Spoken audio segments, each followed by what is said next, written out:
Série Jesus no livro de Mateus. O tema de hoje é o cumprimento da missão, parte 2. Os discípulos de João, por que jejuamos? Mateus 9, versos 14 a 17. Tinha que acontecer, os fariseus não ficaram contentes e procuraram um meio de desprestigiar Jesus.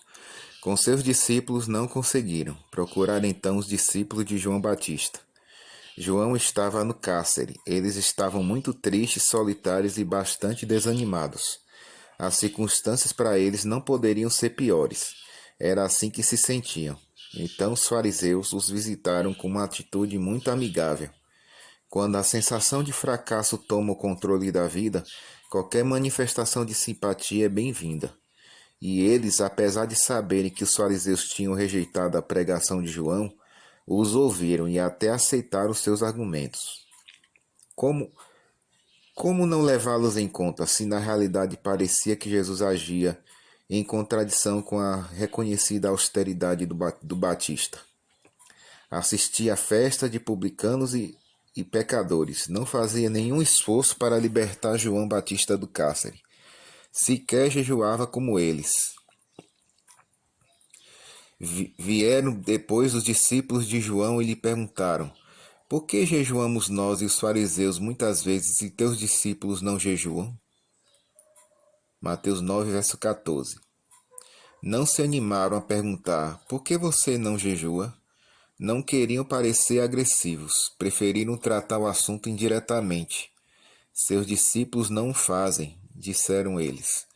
A situação de Jesus estava subentendida. Qualquer que fosse a resposta, o incluiria, e eles ficariam bem. Contudo, a comparação clássica entre os seres humanos estava presente. Nós sim, eles não. Por quê? Muitas vezes se inverte para nós não e eles sim. Por quê? Mas o sentido é o mesmo. Sempre é uma queixa contra alguém ou alguns. Uma experiência religiosa apoiada em queixa contra outros é amarga. O sol da alegria não brilha nesse vale. Há apenas sombras, trevas e noite escura, sem estrelas. Uma espécie de rosto sombrio, solitário e triste. Os fariseus e os discípulos de João jejuavam 2 vezes por semana, como o faziam todos os judeus estritos. Consideravam que o jejum lhes acrescentava méritos diante de Deus, os tornava mais santos. Em um esquema de salvação pelas obras, isso era excelente, mas a salvação não é pelas obras e nunca foi. Não era isso que Jesus ensinava. A salvação é um presente de Deus pelos méritos de Cristo, para os que creem nele. Esse foi o ensino do santuário através de toda a história de Israel, e foi a promessa de Deus para a humanidade inteira, desde o primeiro sacrifício de um cordeiro até as portas do Éden. Gênesis 3:21. A verdadeira piedade não cresce por comparação do tipo nós o fazemos, eles não. O que aconteceria com que nós fazemos, o que aconteceria com que nós fazemos, se embora pensássemos que fosse bom, fosse desagradável diante de Deus? Acontece que a comparação com outros é quase sempre ruim.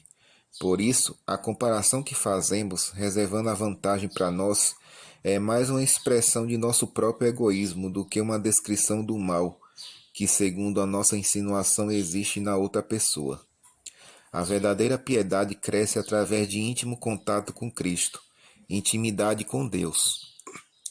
A integração de nossa vontade com a vontade do Espírito Santo nos enche com seus dons, entre os quais estão todas as qualidades da verdadeira piedade e todos os atributos de caráter que nos fazem aceitáveis perante Deus. A isso se acrescentam os atributos do amor, que nos tornam simpáticos e amáveis com todos os seres humanos, próximos ou distantes. Quando houver necessidade. Mateus 9, 15 a 17. Jesus, sempre detalhista, simplesmente ignorou a acusação. João não estava presente para se defender. Além disso, a autodefesa quase sempre é sinal de orgulho. Por que me condena se eu não sou culpado? E a gente começa a se defender sem notar que só o fato de sentir necessidade da autodefesa indica que alguém se sente culpado. Cristo não era culpado de nada, não precisava se defender. Nunca se defendeu. Defendeu seu ensino, como o caso da defesa de sua posição a respeito do sábado, quando curou o paralítico no tanque de Betesda. João 5, versos 17 e 18. Mas nunca se defendeu a si mesmo, quando acusado de faltas pessoais. Podem acaso estar tristes os convidados para o casamento enquanto o noivo está com eles? Dias virão, contudo, em que lhes será tirado o noivo, e nesses dias hão de jejuar. Mateus 9, versículo 15. Recordaram que João havia dito: o que tem a noiva é o noivo, o amigo do noivo que está presente e o ouve, muito se regozija por causa da voz do noivo, pois esta alegria já se cumpriu em mim. Convém que ele cresça e que eu diminua. João 3, versos 29 e 30. Agora é tempo de alegria e de felicidade, não de jejum. Não é necessário jejuar todo o tempo, só quando há necessidade. Que necessidade? A necessidade espiritual de compreender mais claramente algo que não se compreende. A necessidade de procurar Deus com maior intensidade por causa das circunstâncias especiais que assim demandam. A necessidade de ajudar o próximo em suas necessidades espirituais e até materiais. Pois disse Deus: porventura não é este o jejum que escolhi, que soltes as ligaduras da impiedade, desfaças as ataduras da servidão, deixes livres os oprimidos e despedaces todo jugo? Porventura não é também que repartas o teu pão com faminto e recolha em casa os pobres desabrigados, e se vires o nu, cubras e não te escondas do teu semelhante? Isaías 58, versos 6 e 7. A maior necessidade dos discípulos viria com a crucifixão de Jesus. A frustração, a dúvida e a sensação de fracasso, a possibilidade de terem sido enganados, tudo isso viria sobre eles como uma sombra espiritual que só poderia ser dissipada com a fé, com jejum e oração. Mas quando Jesus sair da tumba, tudo seria outra vez brilhante como o dia, outra vez firme como a rocha, outra vez eterno como Deus. Porque Jesus ressuscitado era o mesmo Deus encarnado, o Rei eterno e o eterno Deus. A abnegação e o serviço foram sempre seus atributos mais visíveis enquanto esteve na terra. Fosse julgado no deserto ou em pleno banquete com publicanos, seu objetivo era servir e salvar pecadores para a vida eterna e para o reino dos céus. Nada o detinha, sempre foi abnegado, sempre servo, sempre verdadeiro Deus. A mesma abnegação espera-se dos cristãos, ou seja, que estejam preparados para o sacrifício. Não um sacrifício ritual aparente, visto em um rosto gasto pelo mal entendido jejum meritório. O sacrifício da própria vontade, submetida à vontade de Deus, para servi-lo em tudo, incluindo o serviço missionário que ajuda na salvação do pecador. Esse ensino de Jesus era o vinho novo, embora não fosse tão novo assim. O mesmo ensino fora dado por Deus desde o início. O que era novo eram os odres, a nova atitude com que Cristo pregava. E essa nova atitude ausente nos mestres de Israel deveria aparecer em seus discípulos e em todos os seus seguidores até a chegada literal do reino dos céus. Humildade, obediência, serviço, amor, entrega à missão e fé duradoura. Uma vida inteira disposta ao sacrifício, entregue totalmente a Cristo e a seu trabalho para salvar os pecadores.